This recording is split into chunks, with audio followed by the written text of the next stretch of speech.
So Argentina এই টিমটা balance কিনা সেটা অনেকের কাছে প্রশ্ন থাকলেও এই টিমটার মধ্যে আসলে যে তার একটা ক্ষুধা আছে, এই টিমটার মধ্যে একটা স্পৃহা আছে।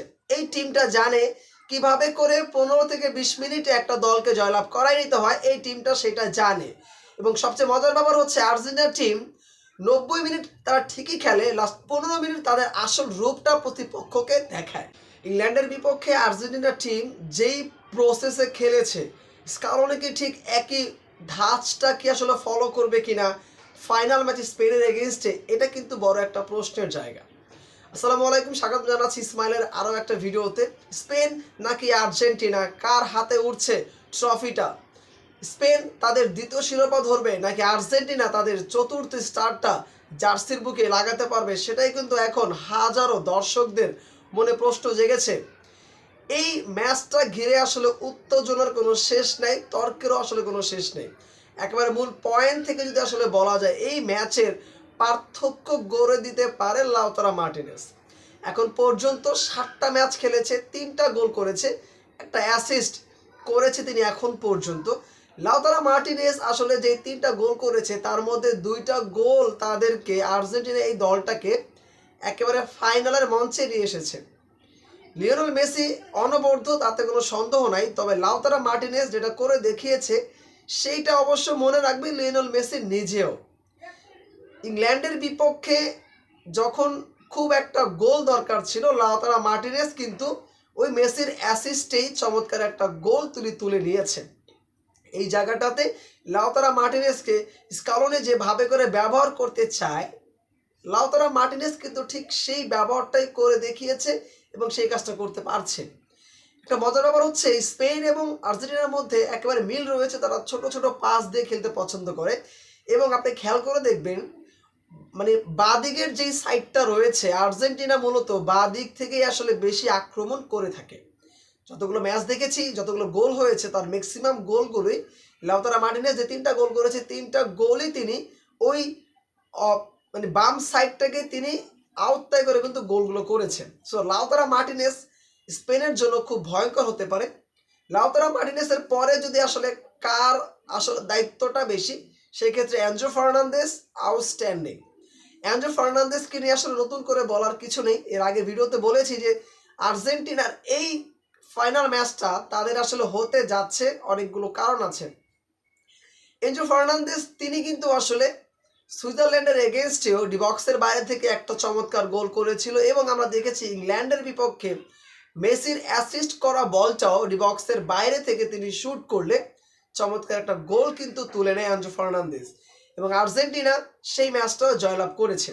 So Lautaro Martinez, Enzo Fernandez এই দুইজন এছাড়াও যার কথা আসলে বললেই নয়, তিনি হয়তো তাকে নিয়ে অনেক কথা বলা হচ্ছে না, জুলিয়ান আলভারেজ। আউটস্ট্যান্ডিং একজন পার্সন এই জুলিয়ান আলভারেজ, তিনি আসলে মেসির মতো করে পুরো মাঠটাকে দাপিয়ে বেড়ায়, এবং স্পেনের জন্য আলভারেজ হতে পারে থ্রুপের তাস, এবং তিনি ভয়ঙ্কর হয়ে উঠবে আমার কাছে মনে হয় এই ম্যাচটাতে। রোমারিও যিনি আসলে ডিফেন্সিভ মোডে খেললেও তাকে আসলে দেখা যায় তিনি আসলে বল একেবারে টেনে নিয়ে এসে একেবারে ডিবক্সের কাছাকাছি পর্যন্ত চলে আসে, এবং আমরা দেখেছি এই রোমারিওকে মিশরের এগেনস্টে জয় সূচক একটা গোল করতে। সো আর্জেন্টিনা এই টিমটা ব্যালেন্স কিনা সেটা অনেকের কাছে প্রশ্ন থাকলেও এই টিমটার মধ্যে আসলে যে তার একটা ক্ষুধা আছে, এই টিমটার মধ্যে একটা স্পৃহা আছে। এই টিমটা জানে কিভাবে করে 15 থেকে 20 মিনিটে একটা দলকে জয়লাভ করাই নিতে হয়, এই টিমটা সেটা জানে। এবং সবচেয়ে মজার ব্যাপার হচ্ছে আর্জেন্টিনার টিম 90 মিনিট তারা ঠিকই খেলে, লাস্ট 15 মিনিট তাদের আসল রূপটা প্রতিপক্ষকে দেখায়। দেখেন, প্রতিপক্ষ আমার কাছে মনে হয় স্পেন এই জায়গাটাতে অনেক অনেক বেশি ভুগবে। এই জন্যই ভুগবে কারণ 90 মিনিট খেলা কিন্তু চারটিখানি কথা নয়, এবং আর্জেন্টিনা ছোট ছোট পাস দিয়ে প্রতিপক্ষকে আসলে দুর্বল করে তোলে, ক্লান্ত করে তোলে, এবং শেষ পর্যায়ে স্কালোনি তিনি আসলে লাউতারো মার্টিনেজ, এনজো ফার্নান্দেজ তাদেরকে আসলে মাঠে নামায় ওই 15 মিনিট একেবারে দাপিয়ে বেড়ায়, ফুরফুরে মেজাজে থাকে, একটা সুযোগ পায়, একটাতেই গোল হয়ে যায়, ম্যাচ তাদের হাতে চলে আসে। একটা ইন্টারেস্টিং পার্ট বলি, যারা আসলে আর্জেন্টিনাকে বলেন ছোট ছোট দলের সাথে তারা খেলে জয়লাভ করেছে, তাদের উদ্দেশ্যে বলা, দেখেন কেপ ভার্দের সাথে আপনি বলতে পারেন একটা অ্যাক্সিডেন্টে তারা জিতেছে, ধরে নিলাম কেপ ভার্দের সাথে, মিশরের এগেইনস্টে যে ম্যাচটা হয়েছে আপনি বলতে পারেন এটা লাক ফেভার করেছে, ওকে ফাইন, লাক ফেভার করেছে। সুইজারল্যান্ডের এগেইনস্ট আপনি বলতে পারেন এটা রিগ্রেট ম্যাচ হয়েছে, ধরে নিলাম। ইংল্যান্ডের এগেইনস্ট এই ম্যাচ আপনি কি বলবেন? এটাও কি রিগ্রেট হয়েছে? এটাও কি লাক ফেভার করেছে? এটাও কি অ্যাক্সিডেন্টলি ম্যাচ জয়লাভ করেছে? নো, নেভার, কখনোই না। এই ম্যাচটা মূলত আসলে তাদের মাস্টার প্ল্যান ছিল।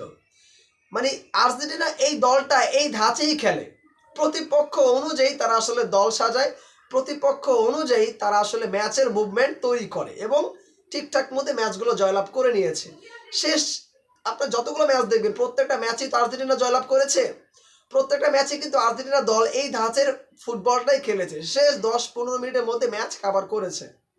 আমার কাছে মনে হয় স্পেনের এগেনস্টে আর্জেন্টিনার দল এই ধরনের একটা ম্যাচই খেলবে। স্পেন হয়তো বা আগে 2-1 গোল দিতে পারে, তাতে আসলে আর্জেন্টিনার সমর্থকদের খুব একটা চিন্তিত হওয়ার কিছু নাই। আমার কাছে মনে হয় তারা সেই ধরনের প্ল্যানিং করেই মাঠে নামবে।